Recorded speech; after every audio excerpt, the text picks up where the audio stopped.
लीजिए। तो अब आपको हम शुरू करने वाले हैं हिंदी वर्णमाला। सबसे पहले बात ये आती है कि जो हिंदी वर्णमाला होती है उसमें कितने अक्षर होते हैं, कितने वर्ण होते हैं। टोटल अगर वर्णों की अगर हम बात करें तो हिंदी में जो वर्णमाला होती है उसमें कितने अक्षर होते हैं, 52 अक्षर होते हैं। ठीक है, फिर क्या किया गया है, वर्णों को विभाजित किया गया है स्वर और व्यंजन में। किसमें विभाजित किया गया है, हमारे स्वर होते हैं, ठीक है, और क्या होते हैं, व्यंजन होते हैं। स्वर होते हैं और व्यंजन होते हैं। स्वरों की संख्या कितनी होती है और व्यंजनों की संख्या कितनी होती है, ये आपको बताना है। तो यहाँ पे टोटल की बात की गई है तो 52 अक्षर होते हैं। हिंदी वर्णमाला में कितने अक्षर होते हैं, 52 होते हैं। अब स्वर की अगर हम बात करते हैं, सबसे पहले ये आता है कि हिंदी वर्णमाला किसे कहते हैं। पहला ही बन जाता है कि हिंदी वर्णमाला किसे कहते हैं। तो आपको लिख लेना है कि वर्णों के, क्या लिखना है, वर्णों के व्यवस्थित, वर्णों के व्यवस्थित समूह को वर्णमाला कहते हैं। आपको ये लाइन याद रखना, वर्णमाला कहते हैं। ठीक है, क्या करना है, वर्णमाला किसे कहते हैं, वर्णों के व्यवस्थित समूह को वर्णमाला कहते हैं। फिर दूसरा बन जाता है कि जो वर्णमाला होती है, हिंदी की वर्णमाला, वो किस लिपि में लिखी जाती है, किस लिपि में लिखी जाती है। तो हिंदी की जो वर्णमाला होती है वो देवनागरी लिपि में लिखी जाती है। देवनागरी लिपि में, देवनागरी लिपि में लिखी जाती है। किसमें लिखी जाती है, देवनागरी लिपि। देवनागरी लिखने का मतलब होता है कि बाएं से दाएं। देवनागरी लिपि किधर लिखी जाती है, बाएं से दाएं लिखी जाती है। ठीक है, तो ये दो चीज़ें आपको याद करके रखना है। वर्णों के व्यवस्थित समूह को वर्णमाला कहते हैं और देवनागरी लिपि में जो अक्षर लिखे जाते हैं वो किसमें लिखे जाते हैं, देवनागरी लिपि में लिखे जाते हैं। अब आगे आती है बात कि स्वर किसे कहते हैं और व्यंजन किसे कहते हैं। स्वर और व्यंजन किसे कहते हैं। देखो, स्वर की अगर हम बात करते हैं, जो स्वतंत्र रूप से बोले जाएं, जो स्वतंत्र रूप से बोले जाते हैं, जो स्वतंत्र रूप से बोले जाते हैं, मतलब जो किसी दूसरे की सहायता से नहीं बोले जाते हैं, उनको हम स्वर कहते हैं। और व्यंजन का मतलब होता है जो स्वरों की सहायता से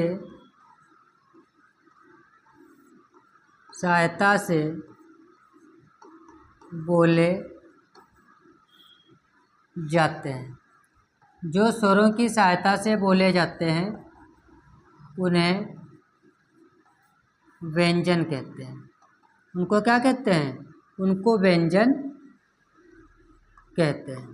जो स्वरों की सहायता से बोले जाते हैं उनको व्यंजन कहते हैं। अब बात ये आती है कि स्वतंत्र रूप से जो बोले जाते हैं वो स्वर होते हैं और जो स्वरों की सहायता से बोले जाते हैं वो व्यंजन होते हैं। आपको पता होगा किसी भी व्यंजन को जब हम लोग बोलते हैं तब उसमें क्या छिपा होता है, साथ में स्वर छिपा होता है। ठीक है, किसी भी अक्षर को आप लीजिएगा उसमें एक स्वर जरूर मिल जाएगा आपको। ठीक है, जो व्यंजन हमारे होते हैं हलंत लग के होते हैं, लेकिन जब हलंत नहीं लगता उसमें तब वो पूर्ण तरीके से स्वर के साथ बोले जाते हैं। अब बात आती है स्वरों की संख्या कितनी होती है। तो स्वरों की संख्या कितनी होती है, 11 होती है।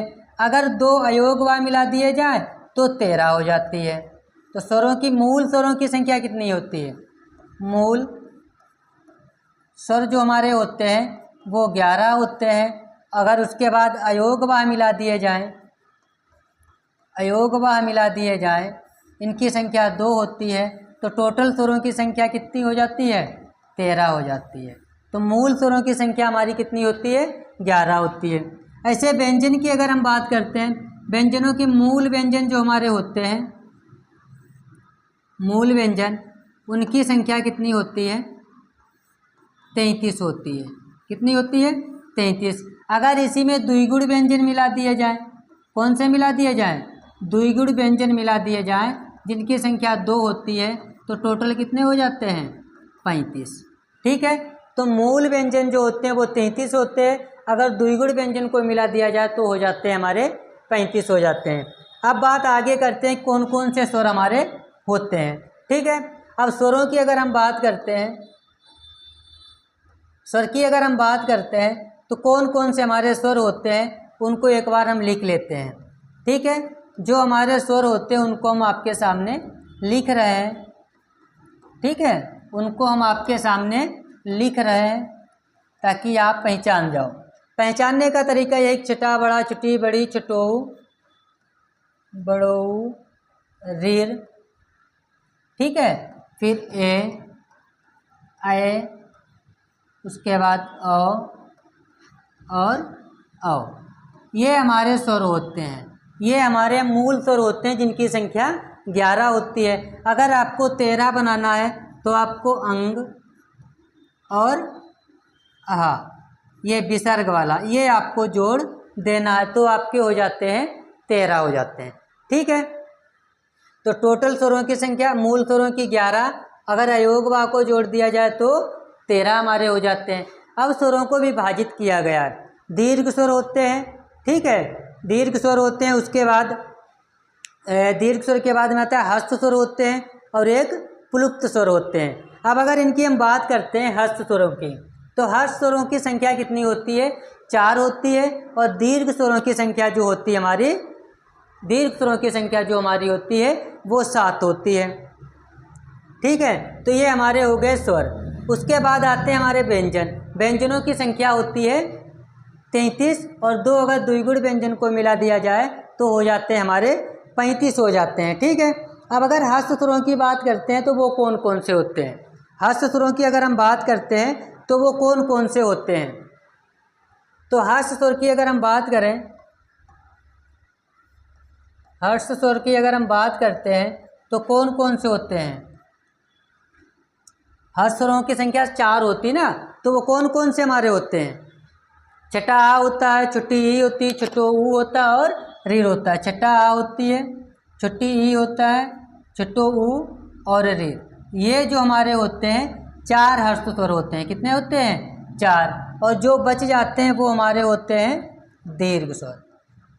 वो कौन से स्वर होते हैं? दीर्घ स्वर होते हैं। दीर्घ स्वर में हटा दें हम, कौन कौन सा आ जाएगा? बड़ा आ जाएगा, बड़ी ई आ जाएगा, बड़ो ऊ आ जाएगा। ठीक है, उसके बाद ए आ जाएगा, ए आ जाएगा, ओ आ जाएगा, उसके बाद औ आ जाएगा। ठीक है, ये हमारे होते हैं, इनकी संख्या होती है 7। तो 7 4 11 हो जाते हैं हमारे। एक प्लुप्त स्वर होता है, कौन सा होता है? एक प्लुप्त स्वर होता है। ठीक है, इसकी संख्या होती है 1। तो इस हिसाब से हमारे क्या होते हैं? दीर्घ स्वर होते हैं और हस्त स्वर होते हैं। फिर बात आ जाती है हमारी, इसी में स्वरों की संख्या क्या हो जाती है? कुछ स्वर हमारे सजातीय स्वर होते हैं और कुछ स्वर जो हमारे होते हैं विजातीय स्वर होते हैं। सजातीय स्वरों का मतलब होता है वे सभी स्वर जो एक जाति के होते हैं। वे सभी स्वर जो एक जाति के होते हैं उनको सजातीय स्वर कहते हैं। वो कौन कौन से होते हैं जो एक जाति के स्वर होते हैं? उनकी भी संख्या हमारी कितनी होती है? 3। उनकी संख्या कितनी होती है? 3 होती है। और वो कौन कौन से होते हैं? कोई बता सकता है कौन कौन से होते हैं? बड़ा आ, बड़ी ई और बड़ो ऊ, 3 स्वर होते हैं जिनको हम क्या बोलते हैं? सजातीय स्वर बोलते हैं। क्या बोलते हैं? सजातीय स्वरों की संख्या जो होती है, सजातीय स्वर जो हमारे होते हैं उनकी संख्या 3 होती है। वो हमारे होते हैं बड़ा आ, बड़ी ई और बड़ो ऊ। अच्छा, ये सजातीय कैसे होते हैं? वह स्वर जो एक जाति के होते हैं। एक जाति का मतलब इसका अगर हम करें क्या हो जाएगा? छठा आ और छठा आ दोनों एक ही जाति के हैं और बन जाता है बड़ा आ। ठीक है, इसी हिसाब से इसका ये भी छुट्टी ई है और ये भी छुट्टी ई, और दोनों को मिला करके बना देंगे बड़ी ई। छठो बड़ो की बात करें, छठो और प्लस छोटो, तो बराबर बन जाता है बड़ो। अब इनको देखो, ये दोनों एक जाति के हैं, दोनों सजातीय हैं, इसीलिए इनको बोला जाता है सजातीय स्वर। फिर बात आती है विजातीय स्वर, जो अलग अलग जाति के होते हैं। उसके बाद में आ जाते हैं हमारे कौन से स्वर? विजातीय स्वर। विजातीय स्वर। अच्छा, विजातीय स्वर का मतलब क्या होता है? देखो, सजातीय स्वर का मतलब होता है जो एक जात के हों, ठीक है। और उसके बाद विजातीय का मतलब होता है वे स्वर जो अलग अलग जाति के होते हैं। क्या होता है? वह स्वर जो अलग अलग जाति के होते हैं, जो अलग अलग जाति के होते हैं। इनकी संख्या जो होती है वो 4 होती है। इनकी संख्या कितनी होती है? 4 होती है। और ये बनाए इसी से जाते हैं। किनसे बनाए जाते हैं? हमारे दीर्घ स्वरों से। इसमें 3 स्वर हमारे जो होते हैं सजातीय होते हैं। इसमें 3 स्वर कौन से होते हैं? सजातीय। और 4 स्वर हमारे होते हैं विजातीय, जिनको बोलते हैं। इनकी संख्या 4, 3, 7। अब इसमें कौन कौन से होते हैं? इसमें एक अय होता है, अय होता है, अ होता है और अ होता है। ये 4 हमारे स्वर होते हैं। अब अच्छा, ये विजातीय का मतलब ये होता है ये अलग अलग जाति के होते हैं। अब अगर इसका हम करना चाहें तो कर सकते हैं, जैसे छठा आ, और फिर ये किससे बना है? आई से बना है। किससे बना है? आई। तो इसके लिए हमें क्या करना होगा? छोटी ई, ठीक है। इसकी अगर हम बात करें तब कौन सा स्वर होगा हमारा? अय। तो इसके लिए क्या करना होगा? छठा आ और प्लस अय, तब बन जाता है हमारा अय बन जाता है। उसके बाद औ, औ के लिए क्या करना होगा? छठा आ और क्या बन जाएगा इसका? औ। औ का मतलब क्या बन जाएगा? औ। औ है ना ये, तो छठो ऊ। और इसके लिए क्या करना होगा? औ हो, ठीक है। इसका मतलब क्या? औ है, मतलब छठा आ और छठो ऊ, औ हो जाएगा।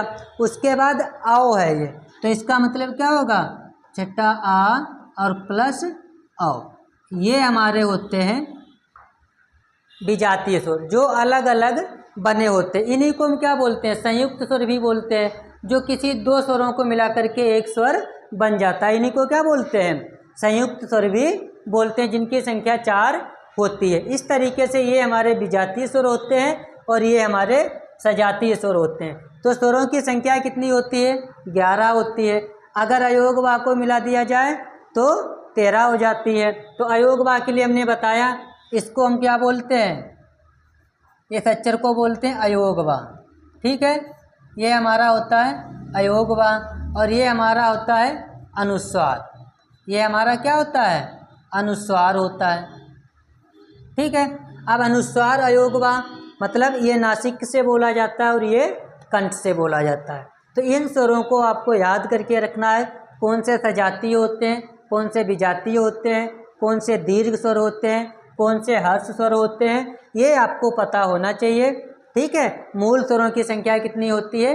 11 होती है। अब बात आगे करते हैं, किसके स्वर हो चुके ना। अब स्वरों को कहाँ से कौन से स्वर बोले जाते हैं, इसके बारे में आपको बताना है। इन्हीं को हम संयुक्त स्वर भी कहते हैं। इन्हीं को हम क्या बोलते हैं? संयुक्त स्वर भी कहते हैं, ठीक है। क्योंकि ये 2 स्वरों को मिला करके बनाए जाते हैं, ये संयुक्त स्वर भी बोले जाते हैं। आगे चलते हैं। अब अगर हम बात करते हैं कौन सा स्वर कहाँ से बोला जाता है, तो एक बार और हम लिख लेते हैं स्वरों को, ठीक है। तब जाकर के आपके समझ में आएगा कि कौन सा स्वर कहाँ से बोला जाता है, ठीक है। ए, ओ और औ, ठीक है। 11 ये हो जाते हैं और 2 हमारे ये हो जाते हैं अंग और आह। अब आपको ये बताते हैं कि कौन सा स्वर कहाँ से बोला जाता है, इनका उच्चारण स्थान क्या है, इनका उच्चारण स्थान क्या है, कि ये कहाँ से बोले जाते हैं। देखो, छठा आ और बड़ा आ की अगर बात करते हैं, छठा आ और आ की बात करते हैं, तो ये हमारे बोले जाते हैं कंठ से। कहाँ से बोले जाते हैं? ये हमारे दोनों स्वर जो बोले जाते हैं वो हमारे बोले जाते हैं कंठ से, फिर उसके बाद में आता है ई और ई, इनको हम बोलते हैं तालु से। इनको कहाँ से बोला जाता है? तालु से बोला जाता है। इसके बाद के जो हमारे स्वर आते हैं ऊ और ऊ, ये हमारे बोले जाते हैं ओष्ठ से। ये हमारे कहाँ से बोले जाते हैं? ओष्ठ से बोले जाते हैं। ऋ जो होता है हमारा, ये मूर्धवा से बोला जाता है। किससे बोला जाता है? मूर्धवा से बोला जाता है। ए और अय, ये कहाँ से बोले जाते हैं और ये कहाँ से बोले जाते हैं? अब आपको ये बात याद रखना है। अय और अय आपको पता है कि ये संयुक्त स्वर है हमारे, ठीक है। इसके लिए आ और ई आता है। आ कंठ से बोला जाता है और ई तालु से बोला जाता है। देखो अय को बनाने के लिए हमको क्या ज़रूरत पड़ेगा? आ और प्लस ई, आई, ठीक है। आ बोला जाता है कंठ से, आपको क्या याद रखना है? आ जो बोला जाता है वो कंठ से बोला जाता है। ई जो बोला जाता है वो तालु से बोला जाता है। कहाँ से बोला जाता है? तालु से बोला जाता है। तो दोनों को आपस में मिला दो तो ये हमारे बोले जाते हैं कंठ प्लस तालु से, ठीक है। इसी हिसाब से इसकी अगर हम बात करते हैं, अगर इसको बनाने के लिए, अ को बनाने के लिए अभी हमने क्या किया था आपको दिखा दें एक बार। ये देखो, इसको बनाने के लिए हमने क्या किया था? आ और ऊ। अब आपको पता होना चाहिए आ ये किससे बनता है? आ से बनता है और प्लस ऊ से बनता है।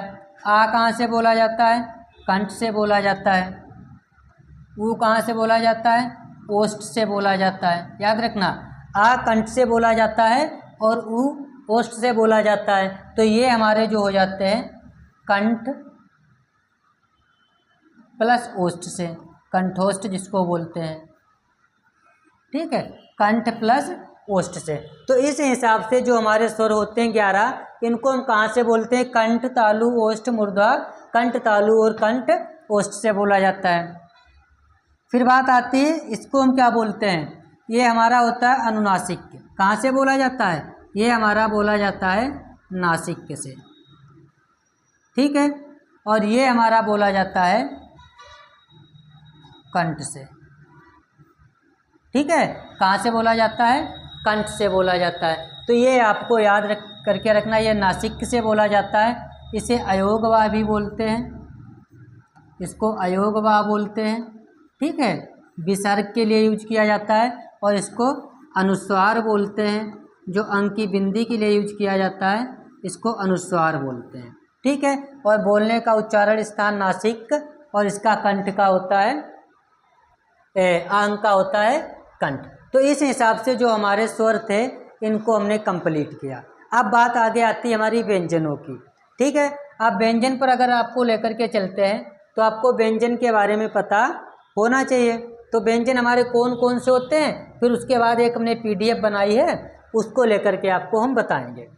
व्यंजन की अगर हम बात करते हैं तो व्यंजन की जो संख्या हमारी होती है, मूल व्यंजनों की संख्या 33 होती है।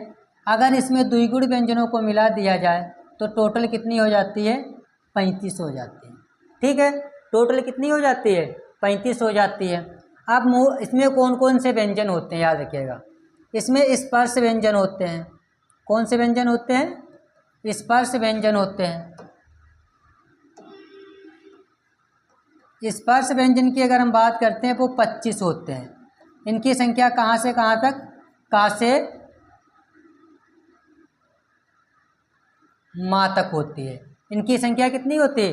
का से माँ तक, ठीक है। उसके बाद हमारे आते हैं अंतस्थ व्यंजन। कौन से आते हैं? अंतस्थ व्यंजन। इनकी संख्या 4 होती है। फिर उसके बाद में हमारे आते हैं ऊष्म व्यंजन। कौन से आते हैं? ऊष्म व्यंजन। ऊष्म व्यंजन की भी संख्या कितनी होती है? 4 होती है। फिर हमारे आते हैं द्विगुण व्यंजन। कितनी आती है? द्विगुण व्यंजन। इनकी संख्या कितनी होती है? 2 होती है। अब इनको काउंट करोगे कितने हो जाएंगे? 25 4 29 4 33, ठीक है। और 2 कितने हो गए? 35। यही तो हमने आपको बताया, लेकिन टोटल तो नहीं हो पाए। अब फिर बाद में आते हैं हमारे संयुक्त व्यंजन। कौन से व्यंजन? संयुक्त व्यंजन। इनकी संख्या होती है 4। अब अगर हम बात करते हैं का से लेकर के माँ तक जो हमारे होते हैं इनको हम क्या बोलते हैं, स्पर्श व्यंजन बोलते हैं, ठीक है। और उसके बाद के जो हमारे अंतस्थ व्यंजन होते हैं इनकी संख्या 4 होती है। ये हमारे होते हैं या, रा, ला और वा, ये 4 हमारे होते हैं। उसके बाद हमारे जो आते हैं ऊष्म व्यंजन, इनकी भी संख्या 4 होती है।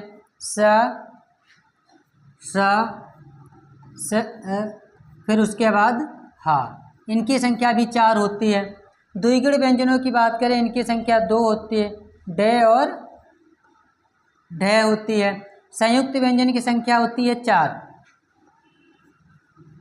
छ, त्रा, ज्ञा और स्रा होती है। ये हमारे होते हैं संयुक्त व्यंजन। इस हिसाब से हमारे टोटल 52 अक्षर होते हैं। अब अगर हम बात करते हैं छा जो होता है ये 2 अक्षरों से मिलकर के बना होता है, इसीलिए इनको बोला जाता है संयुक्त अक्षर, संयुक्त अक्षर, ठीक है।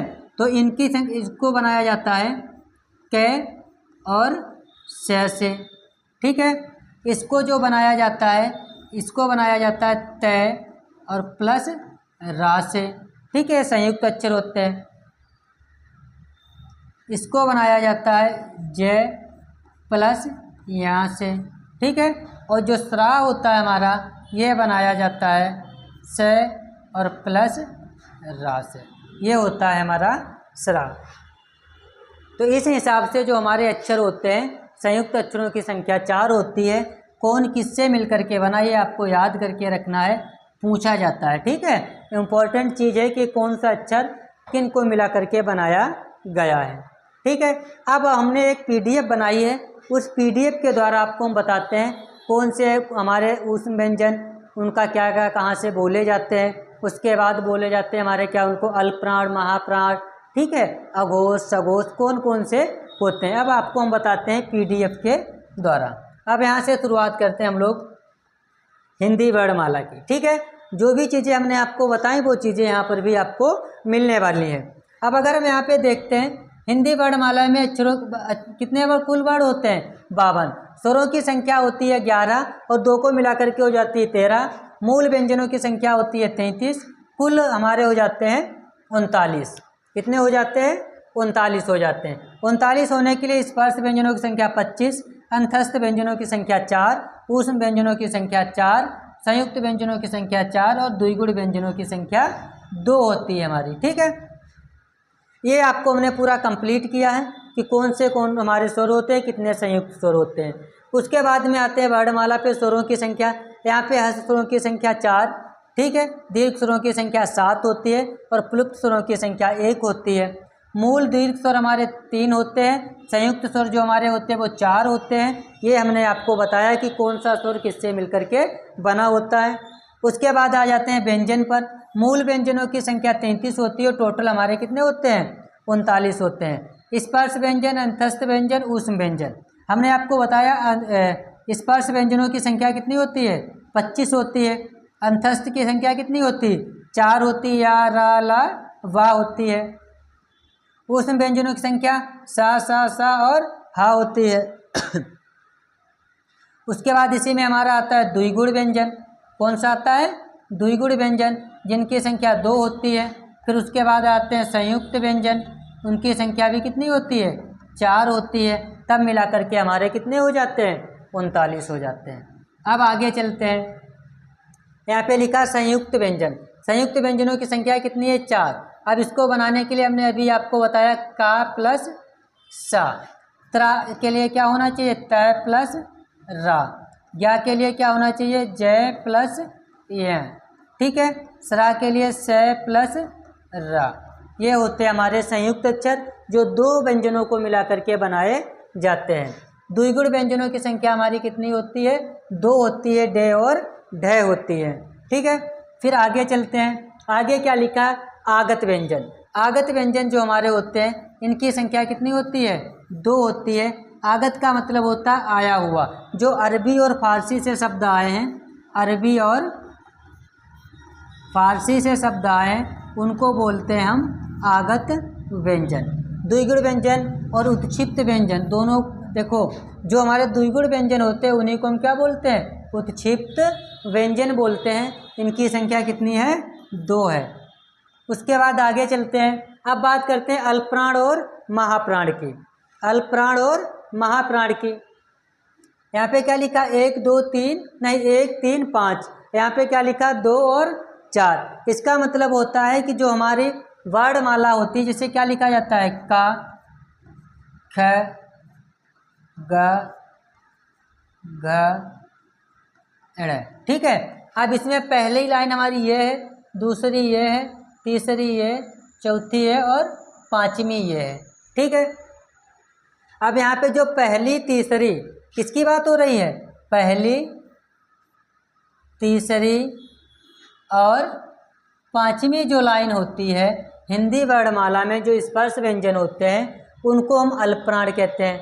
और उसके बाद सभी जो स्वर हमारे होते हैं, क्या सभी स्वर जो हमारे होते हैं वो भी अल्पप्राण होते हैं। सभी स्वर भी अल्पप्राण होते हैं। और पहला, तीसरा और पांचवा मतलब 135 जो होता है वर्णमाला में सीरियल, उसको हम अल्पप्राण कहते हैं।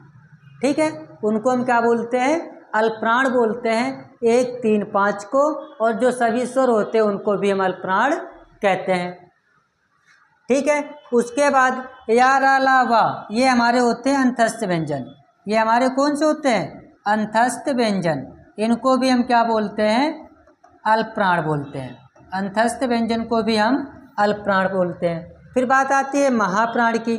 महाप्राण के लिए 24 मतलब दूसरा खे वर्ग और घे, ये 2 हमारे होते हैं अल्पप्राण होते हैं। उसके बाद ऊष्म व्यंजन जो हमारे होते हैं उनको भी हम क्या बोलते हैं, महाप्राण बोलते हैं। ठीक है। 24 महाप्राण, 135 अल्पप्राण या अंतस्थ व्यंजन और सभी स्वर अल्पप्राण। उसके बाद ऊष्म व्यंजन और ये क्या बोलते हैं इसको 24 महाप्राण। ठीक है। तो इस हिसाब से आप याद कर सकते हैं। उसके अलावा अब आगे चलते हैं अघोष और सघोष। अघोष का मतलब होता है पहले और दूसरे। जैसे अगर हम यहाँ पे लिख दें फिर से दोबारा क ख, का ख ग, घ और अण, ये जो होती है हमारी पहली और दूसरी, ये हमारे अघोष होते हैं। और बाकी सब सघोष होते हैं। क्या होते हैं, पहली और दूसरी लाइन जो होती है हमारी वो होती है हमारी अघोष होती है और बाकी सब सघोष होते हैं। और सघोष की अगर हम बात करें, सभी स्वर भी हमारे क्या होते हैं, सभी स्वर हमारे सघोष होते हैं। सभी स्वर हमारे सघोष या घोष, बात एक ही होती है, ये होते हैं। ठीक है। उसके बाद अंतस्थ व्यंजन जो हमारे होते हैं, अंतस्थ व्यंजन वो भी हमारे होते हैं सघोष और घोष। तो इस हिसाब से हमारे कितने, अगर हम बात करें घोष जो होते हैं टोटल कितने हो गए, 13 होते हैं।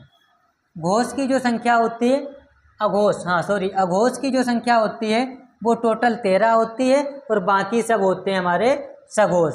ट्रिपल सा जो होता है हमारा वो हमारे होते हैं अघोष और पहली और दूसरी लाइन होती है हमारी अघोष। ठीक है। 2 को याद रखना है, बाकी सब सघोष होते हैं। तीनों सा को याद रखना है और 10 ये कितने हो गए, 13 जो अक्षर होते हैं वो हमारे होते हैं अघोष होते हैं। अब ये वर्णमाला आ गई उच्चारण के स्थान, जो हमने आपको पूरा कंप्लीट करा दिया है। ठीक है। ये PDF आप लोगों को मिल जाएगी। उसके बाद आगे चलते हैं, इसको क्या बोलते हैं, स्थान, मतलब किसके, उच्चारण स्थान व्यंजनों के। अब आपको हम बता दें, देखो का खा गा घा ड़। अब अगर इसको देखें, का वर्ग जो हमारा होता है, अगर इसको थोड़ा सा अगर हम यहाँ पे कर लेते हैं। ठीक है।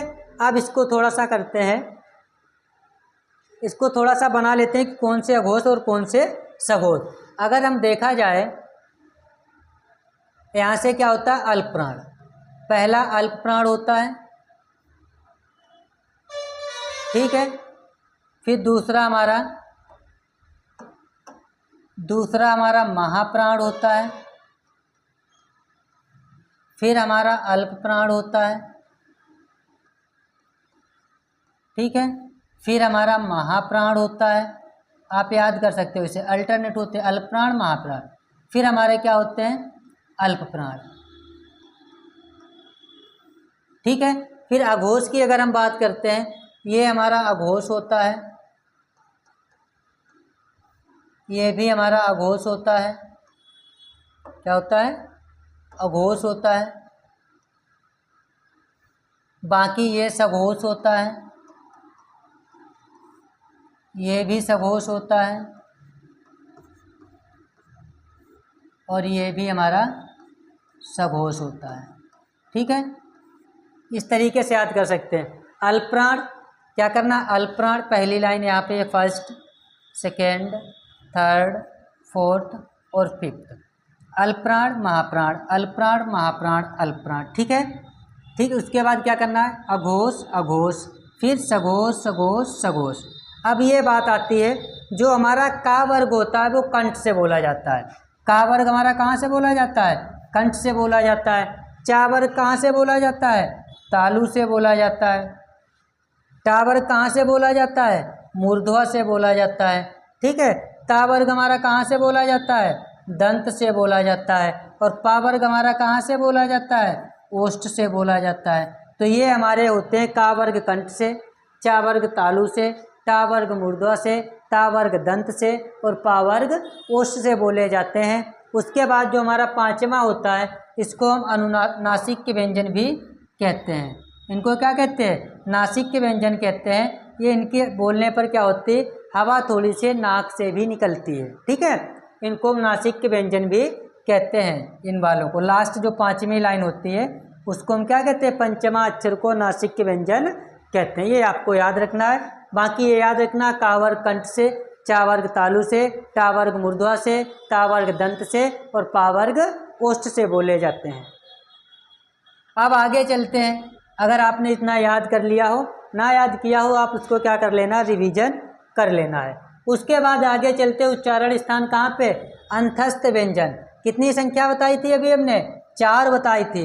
या रा ला वा, या रा ला वा होते हैं। या हमारा तालु से बोला जाता है, रा दंत मूल बोला जाता है, ला दंत मूल बोला जाता है। ये दोनों कहाँ से बोले जाते हैं, दंत मूल से बोले जाते हैं। वा जो होता है वो दंतोष्ठ होता है, दांत प्लस ओष्ठ से। ये क्या लिखा, दंतोष्ठ लिखा, ये गलत हो गया है। क्या होता है, दंतोष्ठ होता है। इसका मतलब होता है दांत, दंत प्लस ओष्ठ लिख लो। क्या लिखना है, दंत प्लस ओष्ठ से बोला जाता है, इसको को बोलते हैं दंतोष्ठ। ठीक है, या तालु से बोला जाता है, रा और रा इससे बोले जाते हैं। ठीक है, उसके बाद में आते हैं अंतस्थ व्यंजन। इनकी संख्या होती है 4। सा जो होता है हमारा, ये वाला सा तालु से बोला जाता है। ये वाला जो सा हमारा होता है मूर्धवा से बोला जाता है। और ये जो सा होता है हमारा, ये दंत से बोला जाता है। और हा कहाँ से बोला जाता है, कंठ से बोला जाता है। ठीक है, तो ये भी आपको याद रखना, अंतस्थ व्यंजनों की संख्या 4 और कौन कहाँ से बोले जाते हैं।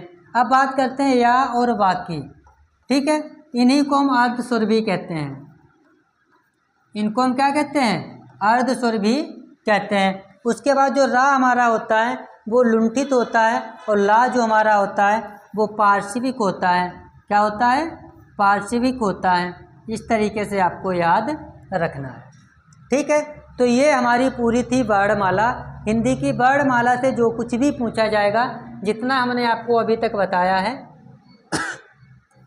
इसी से पूछा जाएगा, इससे बाहर कुछ नहीं पूछा जाएगा। हमने आपको ये क्लियर किया है। अगर आपने ये वीडियो पूरा देख लिया और कॉपी पर नोट कर लिया, गारंटी लेते हैं इससे बाहर नहीं आएगा उत्तर प्रदेश पुलिस में। बस आपको क्या करना है, याद कर जाना है।